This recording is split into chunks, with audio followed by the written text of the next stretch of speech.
بسم اللہ الرحمن الرحیم۔ حضرت حکیم لقمان فرماتے ہیں جو عورت اپنے شوہر کو یہ 5 الفاظ بولتی ہے، یہ 5 جملے بولتی ہے، یہ 5 الفاظ بولنے کی اپنے اندر عادت رکھتی ہے، تو سن لیجئے یہ 5 الفاظ بولنے والی عادت ایسی بری عادت ہے کہ یہ ہنستے بستے گھروں کو اجاڑ کے رکھ دیتی ہے۔ اس بری اور گھٹیا ترین عادت نے بڑے بڑے ہنستے بستے گھروں کو اجاڑ کے رکھ دیا، خوشیوں کو غمیوں میں بدل دیا، محبتوں کو نفرت میں بدل دیا۔ یہ عادت گھروں سے سکون، چین و قرار کے جنازے نکال کے رکھ دیتی ہے۔ بیوی کے منہ سے یہ 5 جملے سنتے ہی محبت اور پیار کرنے والا شوہر نفرت کرنے پر مجبور ہو جاتا ہے۔ ہائے بیوی کو دل و جان سے چاہنے والے شوہر نے اپنا رخ نفرت کی طرف پھیر لیا۔ خدارا میرے بھائیوں، نفرتیں مٹاؤ، محبتیں بڑھاؤ، نفرتوں کا گلا دبا دو، نفرتیں مٹا دو، نفرتیں ختم کر دو، محبتیں بڑھاؤ۔ زندگی اتنی مختصر ہے کہ جی بھر کر محبت کرنے کا وقت نہیں ملتا، اللہ جانے لوگ نفرتوں کا وقت کہاں سے لے کر آتے ہیں۔ کہتے ہیں اگر یہ 5 جملے بولنے والی عادت لیلا کے اندر موجود ہوتی تو مجنوں اسے پیار تو کیا نفرت کے قابل بھی نہ سمجھتا۔ اگر یہ بری عادت لیلا کے اندر موجود ہوتی تو آج اپنے ارد گرد معاشرے میں نظر دوڑا کر دیکھی اور غور کیجیے، جو گھر پریشانیوں کی دلدل میں پھنسا ہوا ہے، جو گھر مصیبتوں کی دلدل میں پھنسا ہوا ہے، تو جان لینا بلکہ پکا یقین کر لینا کہ اس گھر میں ایسی عورتیں رہتی ہیں جو اپنے شوہروں کو یہ 5 جملے بڑے شوق سے بولتی ہیں۔ اس گھر میں شوہر کو 5 جملے بولنے والی عادی عورت رہتی ہے، اور اسی عورت کی وجہ سے گھر میں رہنے والا ہر چھوٹے سے لے کر بڑا انسان پریشانی کی دلدل میں پھنسا ہوا ہے۔ آج گھر میں رحمت کے فرشتے نہیں آتے، رزق بانٹنے والے فرشتے نہیں آتے۔ ایک وقت تھا کہ اس گھر کے اوپر ہر وقت رحمت کی بارش برستی رہتی تھی۔ ایک وقت تھا کہ اس گھر میں کبھی پریشانی نہیں آئی تھی، کبھی کوئی مصیبت نہیں آئی تھی۔ ایک وقت تھا کہ رزق کی بارش برستی تھی، پیسوں کی بارش برستی تھی۔ لیکن افسوس، جب سے اس منحوس عورت کو گھر لے کر آئے، جب سے اس گنہگار عورت کو گھر لے کر آئے، جب سے اس 5 جملے بولنے والی آدھی عورت کو اپنے گھر لے کر آئے، تب سے رحمت کے فرشتے روٹھ گئے، رزق بانٹنے والے فرشتے روٹھ گئے، رزق میں برکت ڈالنے والے فرشتے روٹھ گئے۔ آج پیسہ بھی ہے، دولت بھی ہے، مگر برکت نہیں ہے۔ 1 لاکھ روپیہ تنخواہ ہے، ابھی مہینہ ختم نہیں ہوتا، ختم ہو جاتی ہے۔ کہاں سے آئی کہاں گئی پتہ نہیں ہے۔ پھر ہم پیروں کے پاس بھاگتے ہیں، مولویوں کے پاس بھاگتے ہیں، پیر صاحب کوئی حساب کتاب لگائیے، 1 لاکھ تنخواہ لیتا ہوں، 2 لاکھ تنخواہ کوئی کم تو نہیں ہے۔ گھر میں اتنے خرچے بھی نہیں، گھر کے اتنے زیادہ کوئی خرچے ہی نہیں ہیں، فیملی بھی چھوٹی سی ہے میری، لیکن جیسے ہی مہینہ ختم ہوتا ہے، مہینہ ختم ہونے سے پہلے میری تنخواہ ختم ہو جاتی ہے، پیسے ختم ہو جاتے ہیں، پھر مجھے قرض اٹھانا پڑتا ہے۔ ہم پیروں کے پاس تو بھاگتے ہیں، مگر ان چیزوں پر غور نہیں کرتے کہ ہمارے گھروں میں جو عورتیں بیٹھی ہیں وہ ان 5 جملوں کی عادی ہیں۔ وہ یہ 5 جملے بڑے شوق سے بولتی ہیں، جو جملے اللہ رسول کو بہت ہی زیادہ ناپسند ہیں۔ اللہ ان 5 جملوں کو ناپسند کرتا ہے، اور یہ 5 الفاظ بولنے والی عورت کو بھی ناپسند کرتا ہے۔ یہ 5 الفاظ بولنے والی عورت ہر وقت ہر گھڑی اللہ تعالیٰ کے غضب کا نشانہ بنی ہی رہتی ہے۔ ان 5 جملوں نے پیار کو نفرت میں بدل دیا، محبتوں کو نفرتوں میں بدل دیا، امیری کو غریبی میں بدل دیا، راحت کو بے چینی میں بدل دیا۔ آج گھر کے چاروں طرف غربت منڈلا رہی ہے، مصیبتیں کھڑی ہیں، پریشانیاں ہی پریشانیاں کھڑی ہیں۔ آخر وہ کون سے 5 جملے ہیں جنہوں نے میرے معاشرے میں اس قدر تباہی مچائی کہ جنت کے ٹکڑے گھر کو جہنم کا گڑھا بنا کے رکھ دیا، پریشانیوں کی دلدل میں پھنسا کے رکھ دیا، تباہی کے سمندر میں غرق کر کے رکھ دیا۔ فرمایا پہلا جملہ شوہر کے برے وقت، شوہر کے مصیبتوں کے وقت بیوی کے منہ سے نکلا کوئی ایسا لفظ، کوئی ایسا جملہ جو شوہر کے حوصلے کو پست کر دے، جو شوہر کے حوصلے کو کمزور کر دے، جو ہارے ہوئے شوہر کو مزید ہرا کے رکھ دے، جو شوہر کو ڈپریشن کا شکار کر دے، جو شوہر کی پریشانی مزید بڑھا کے رکھ دے، شوہر کو اور زیادہ پریشان کرنے پر مجبور کر دے۔ ہائے بیوی کے اس جملے کی وجہ سے بے یار و مددگار شوہر تنہائی میں بیٹھ کے آنکھوں سے اتھرو بہا کے، آنکھوں سے خون کے آنسو بہا کے رو کر اللہ کے سامنے شکوہ کرتا ہے، شکایت کرتا ہے، اللہ میں نے تیری رضا کے لیے اس عورت کو نکاح میں قبول کیا، تیری رضا کے لیے میں نے اس سے شادی کی، تجھے راضی کرنے کے لیے، تیری رضا کے لیے میں ایک اجنبی عورت کو اپنے گھر لے کے آیا، گھر کی ملکہ بنا دیا، رہنے کے لیے اچھا سا گھر دیا، پہننے کے لیے اچھے کپڑے دیے، کھانے کے لیے اچھا کھلایا، اچھا پلایا، اچھا پہنایا۔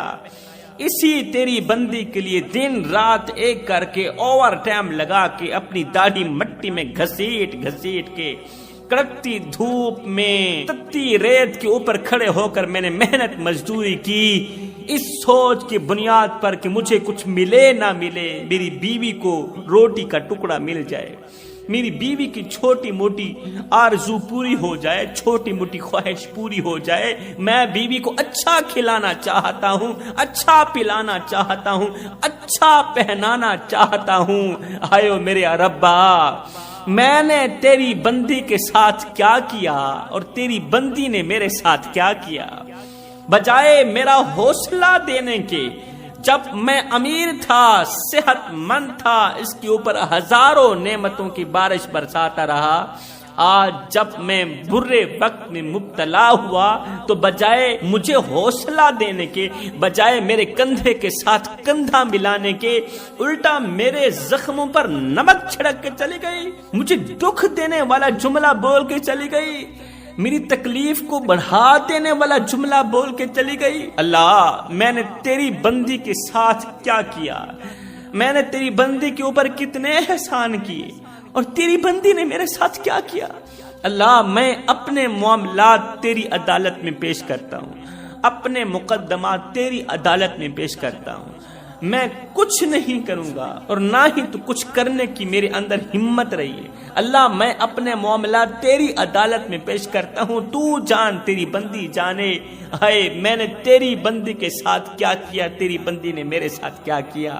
ہائے شوہر کے منہ سے یہ بد دعا نکلنے کی دیر ہوتی ہے، یہ جملہ نکلنے کی دیر ہوتی ہے، بس پھر کیا ہوتا ہے، عورت کے مقدر میں، عورت کی قسمت میں اللہ کی طرف سے تباہی لکھ دی جاتی ہے، پھر بربادی اس کا مقدر بن جاتی ہے، ضلالت اس کا مقدر بن جاتی ہے۔ ایک وقت آتا ہے کہ اس عورت کو کوئی حوصلہ دینے والا نہیں ہوتا۔ ایسی عورتوں کے لیے ایک عبرت ناک واقعہ ہے، سبق آموز واقعہ ہے۔ آپ ایک بار یہ واقعہ دل کے کانوں سے سن لیں، توبہ کرنے پر مجبور ہو جائیں گے، اللہ تعالیٰ سے صلح کرنے پر مجبور ہو جائیں گے۔ اگر آپ بھی ان عادتوں میں مبتلا ہیں تو ان عادتوں کو جڑ سے اکھاڑ کر باہر پھینک دیں گے۔ وہ ایک خوبصورت عورت تھی، حسین و جمیل تھی، حسن کی ملکہ شہزادی تھی، حسن اتنا کہ چاند بھی دیکھے تو شرما جائے، مگر افسوس کہ یہ خوبصورت عورت بیمار ہو گئی، اس قدر بیمار ہوئی کہ عزیز و اقارب نے دنیا میں جتنے بڑے بڑے حکیم طبیب تھے سب کو گھر میں بلایا، علاج کروایا، مگر بے سود رہا۔ ہر چھوٹا موٹا بڑا حکیم، ہر تجربہ کار حکیم آ رہا ہے، علاج کر رہا ہے، جا رہا ہے، مگر بے سود۔ کسی کی دوائی اثر نہیں کر رہی، کسی کی دوا اثر نہیں کر رہی، کسی پیر کا دم اثر نہیں کر رہا۔ تو کسی سمجھدار شخص نے کہا کہ فلاں شہر میں ایک نامی گرامی حکیم رہتا ہے، بہت زیادہ مشہور ہے. وہ حکیم بھی ہے، اللہ والا بھی ہے، حکیم بھی ہے، اللہ کا ولی بھی ہے. اس نے اللہ کے ساتھ اپنے معاملات درست کر رکھے، اللہ کے ساتھ صلح کر رکھی ہے. کیوں نہ اسے بلایا جائے؟ اگر وہ حکیم آ جائے علاج کے لیے تو میں یقین سے کہتا ہوں تمہاری عورت ٹھیک ہو سکتی ہے. تو عزیز و قارب نے بڑی مشکل سے اس حکیم کو اپنے گھر میں بلایا. حکیم صاحب آ گئے خوبصورت عورت کا علاج کرنے کے لیے. حکیم صاحب نے گھر کی دہلیز پر قدم رکھا تو فرمایا کہ مریض کے کمرے کے اندر جتنی عورتیں مرد ہیں سب کے سب باہر نکل جائیں، میں اکیلا کمرے کے اندر داخل ہونا چاہتا ہوں. میں حکیم اکیلا اندر جا کر عورت کا علاج کرنا چاہتا ہوں. حکیم کا فرمان سنتے ہی سب عزیز و اقارب عورتیں مرد کمرے سے باہر نکل گئے. وہ کمرہ جس کمرے کے اندر یہ زندہ لاش پڑی تھی، یہ مریضہ پڑی تھی، سب لوگ کمرے سے باہر نکل گئے. اب جیسے ہی حکیم صاحب نے کمرے کے اندر قدم رکھا، جیسے ہی حکیم کی نظر خوبصورت مریضہ عورت کے چہرے پر پڑی، جیسے ہی حکیم اللہ والے کی نظر مریضہ کے چہرے پر پڑی تو ایک دم حکیم کی چیخ نکل گئی. حکیم کی چیخ نکل گئی. حکیم کو بھول گئی اپنی دوائیاں، حکیم کو بھول گیا اپنا سایہ سامان، حکیم کو بھول گیا اپنا بیگ. حکیم دوڑتا ہوا کمرے سے باہر نکلا، روتا ہوا، چیختا ہوا، الٹے پاؤں کمرے سے باہر نکلا. عزیز و اقارب دوڑ کر آئے، حکیم صاحب کیا ہو گیا؟ اگر حکیموں کی بھی چیخیں نکل گئیں تو ہمارے مریض کہاں جائیں گے؟ اگر آپ جیسی شخصیات بھی ڈر گئیں، چیخو پکار کرنے پر مجبور ہو گئیں تو ہمارے مریض کہاں جائیں؟ وہ مریض جو اس وقت زندگی موت کی جنگ لڑ رہے ہیں.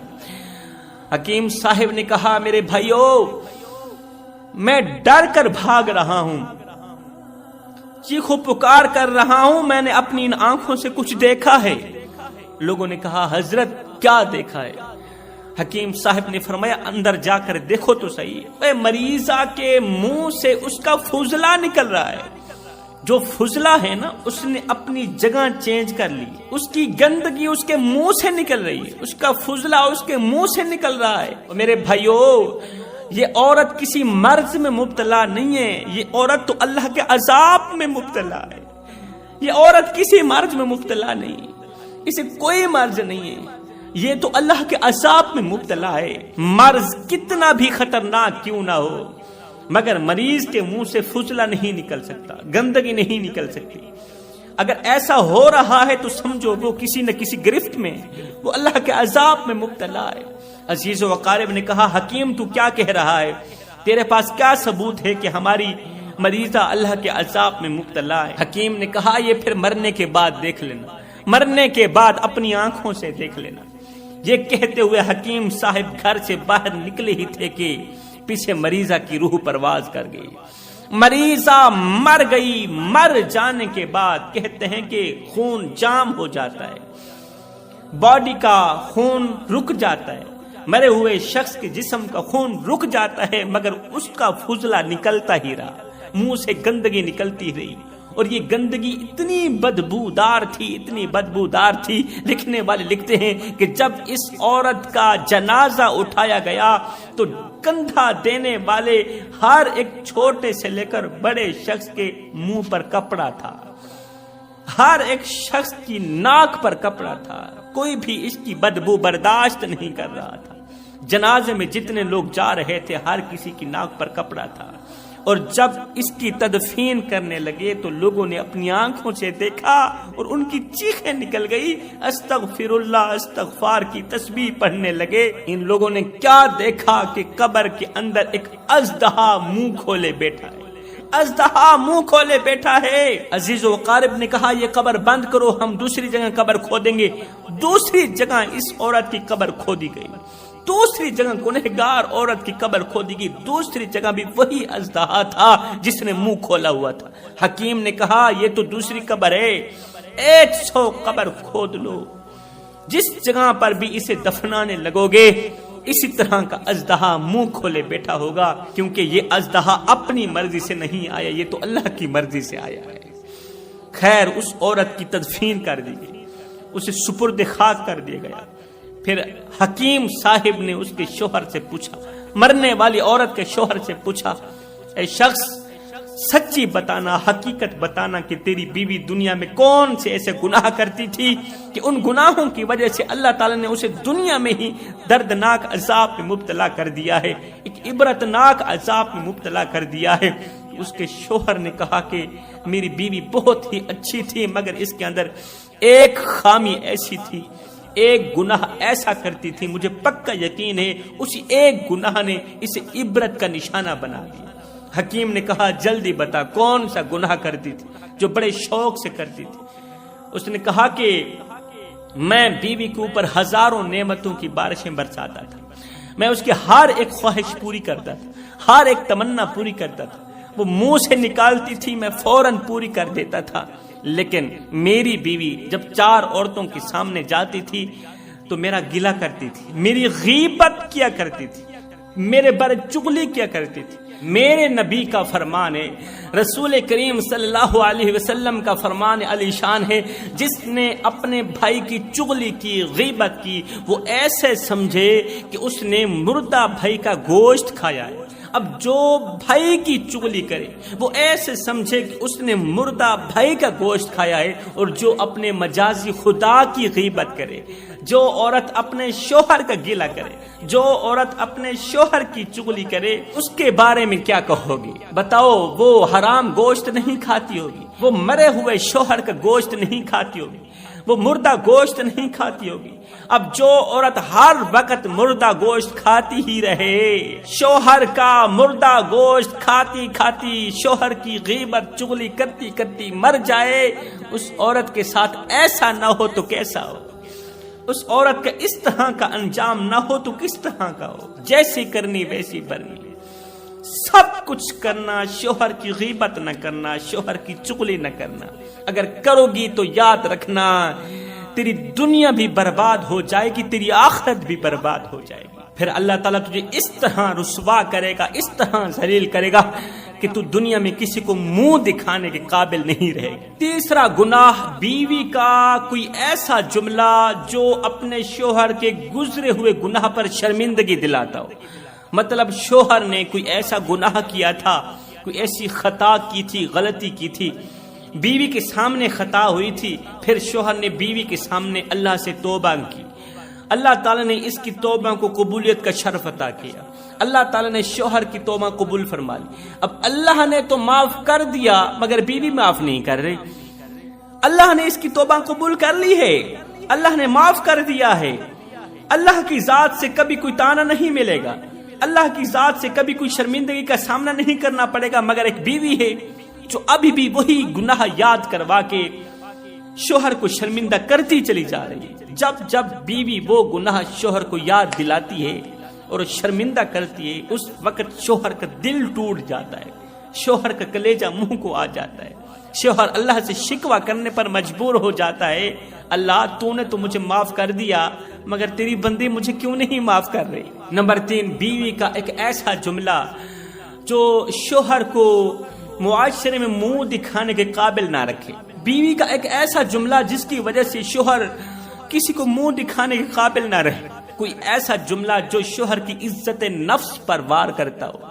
بیوی کی گھٹیا حرکت کی وجہ سے، بیوی کے اس گھٹیا سے جملے کی وجہ سے، اس چھوٹی سی غلطی کی وجہ سے سر اٹھا کے چلنے والا شوہر، گلی محلے میں سر اٹھا کے چلنے والا شوہر، بیوی کا یہ جملہ شوہر کی گردن جھکا کے رکھ دے، شوہر کا سر جھکا کے رکھ دے۔ بیوی محلے میں 4 عورتوں کے سامنے وہ باتیں کرتی ہے جن سے اسلام نے سخت منع کیا ہے، شوہر کی راز کی باتیں جو بیوی اپنے بچوں کو نہیں بتا سکتی، شوہر کی وہ راز کی باتیں جو بیوی اپنی سہیلیوں کو نہیں بتا سکتی، اپنے ماں باپ کو نہیں بتا سکتی، بہن بھائیوں کو نہیں بتا سکتی، وہ محلے کی 4 عورتوں کے سامنے کھڑے ہو کر بیان کرتی ہے اور شوہر کی عزت نفس پر وار کرتی ہے، اور معاشرے میں شوہر کی گردن جھکا کے رکھ دیتی ہے، شوہر کا سر جھکا کے رکھ دیتی ہے۔ نمبر 4، شوہر کے احسانات کی ناشکری کرنا، احسان فراموشی کرنا۔ نمبر 5، شوہر کو اس کی غربت کے تانے دینا۔ فرمایا سب کچھ کرنا، یہ 5 گناہ کبھی نہ کرنا۔